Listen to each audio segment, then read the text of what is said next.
வணக்கம் நேயர்களே. ஒரு நாட்டின் எதிர்க்கட்சி தலைவரை அவருடைய கட்சியின் ட்ரெஸ்ஸை யூனிஃபார்மை போட்டுக்கொண்டு கிட்ட போய் கையெழுத்து தாருங்கள் என்று கேட்கிற சாக்கில் கத்தியால் குத்திய ஒரு 67 வயதான நபர். இது தொடர்பான காணொலிகளை கடந்த கால செய்திகளை நாங்கள் தந்திருக்கிறோம்.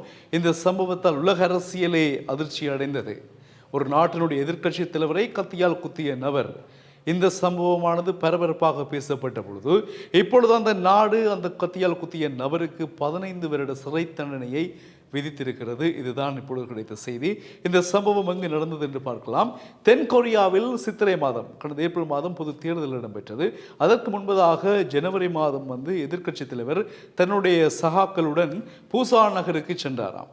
அங்கு சென்ற பொழுது கட்சியில் இருந்த அங்கத்தவர்கள், எதிர்க்கட்சி தலைவரை பார்க்க வந்த ஆதரவாளர்கள், மக்கள் எல்லோரும் சூழ்ந்திருக்க 67 வயதான நபர் ஒருவர் எதிர்க்கட்சி தலைவருடைய அந்த கட்சியினுடைய இலட்சணை பொருந்திய ஆடையை அணிந்தவாறு தானும் கட்சியைச் சேர்ந்தவர் போல அல்லது கட்சிக்கு ஆதரவானவர் என்று தெரிவிக்கின்ற தோரணையில் அருகே கையெழுத்து தாருங்கள் என்று கேட்டு அந்த சந்தர்ப்பத்தில் கத்தியை எடுத்து கழுத்தை நோக்கி குத்தினார்.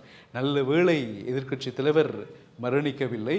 மருத்துவ சிகிச்சையின் மூலம் அவர் தப்பித்துக் கொண்டார். அந்த நபர் கைது செய்யப்பட்டார். விசாரணைகள் பூசான் நீதிமன்றத்தில் இடம்பெற்றது. இப்பொழுது அவருக்கு தீர்ப்பு 15 வருடங்கள் சிறை தண்டனை.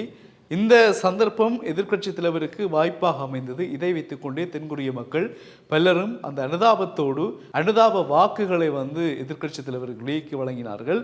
அவர் இப்பொழுது பெரும்பான்மையுடன் வெற்றி பெற்றார். ஆனால் அறுதி பெரும்பான்மை அதிகமான இடங்களில் வெற்றி பெற்றாலும் அதிகூடிய பெரும்பான்மை இல்லாததால் அவரால் ஆட்சி பிடிக்க முடியவில்லை. ஆனால் மக்கள் கட்சியை சார்ந்த ஜனாதிபதி பதவி இழப்பதற்கும் அல்லது அவர் வெல்ல முடியாமல் இருந்ததற்கும் இவருக்கு அதிகமான வாக்குகள் கிடைத்தன. ஆனால் தென்கொரிய ஜனாதிபதிக்கு அந்த வாய்ப்புகள் இல்லாமல் போய்விட்டது. ஏனென்றால் அதிக இடங்களில் லீதான் வென்றிருந்தார்.